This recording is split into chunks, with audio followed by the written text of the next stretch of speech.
Welcome to MiConvert. In this tutorial, I'll show you how to convert GLB files to 3MF format, completely free and online. Open your browser and search for GLB to 3MF MiConvert.com. Click on the first result to go directly to the converter. You're now on the GLB to 3MF converter page. The interface is clean and easy to use. Let's upload a file. Click the Choose File button. A file picker will open.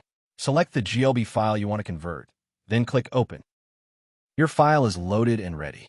You can see the file name, size, and target format. Click Convert now to start the conversion. The conversion is in progress. You can see the progress bar moving. This usually takes just a few seconds. Done. Your file has been converted successfully. Click Download to save the 3MF file to your computer. That's it. Visit MiConvert.com for more free conversion tools. Subscribe for more tutorials. Thanks for watching.